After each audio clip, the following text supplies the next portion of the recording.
In this video, we are going to study about shoulder complex.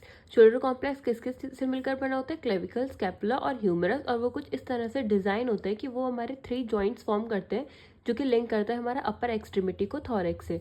इसका जो articular structure होता है shoulder complex का, वो कुछ इस तरह से डिजाइन हुआ है प्राइमरीली फॉर मोबिलिटी, मतलब मूवमेंट के लिए वो हमारा डिजाइन हुआ है। आर्टिकुलर स्ट्रक्चर्स जो है उसके जो अलाउ करते हैं और allow us to move and position the hand through a wide range of space. Next हम बात करते हैं जीएच ज्वाइंट की, जिसको कहते हैं हम ग्लीनो ह्यूमरल ज्वाइंट, जो कि लिंक करता है हमारा ह्यूमरस को और स्कैपुला को। इसकी बहुत ज़्यादा इसमें मोबिलिटी होती है और ज्वाइंट के कंपैरिजन में। फिर ये although the component of shoulder complex constitute half of the mass of entire upper limb, they are connected to axial skeleton by a single joint, SC joint. Sternoclavicular joint जो है वो axial skeleton से connect करते हैं हमारे अपर limb को। फिर as a result muscle forces serves as a primary mechanism for securing the shoulder girdle to the thorax and providing a stable base of support for upper extremity movement.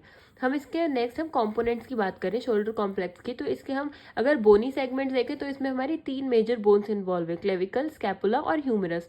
ये तीनों जो segments है इसके, ये हमारे 3 interdependent linkage joint form करते हैं, ये स्टर्नोक्लेविकुलर ज्वाइंट, एक्रोमियोक्लेविकुलर ज्वाइंट और ग्लीनोह्यूमरल ज्वाइंट। अब जो हमारा स्कैपुला और थॉरेक्स है, इन दोनों के बीच का जो आर्टिकुलेशन है उसको हम कहते हैं स्कैपुलोथोरैसिक ज्वाइंट। ये हमारा फॉल्स ज्वाइंट हम इसको कहते हैं क्योंकि इसमें कोई भी कैरेक्टरिस्टिक नहीं होती है फाइब्रस, कार्टिलेजिनस और साइनोवियल ज्वाइंट की।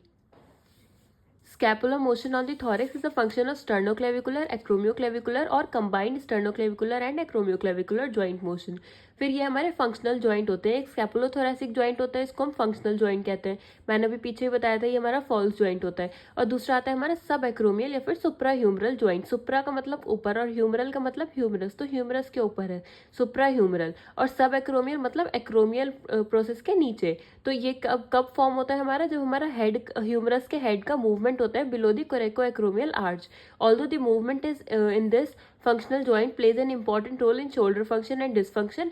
इसको हम ऐसे रिफर करें एज सब एक्रोमियल स्पेस, और इसको हम कंसिडर करते हैं as a component of GH joint rather than separate joint. इसको हम ग्लीनोह्यूमरल ज्वाइंट में ही कंसिडर करते हैं सब एक्रोमियल स्पेस को।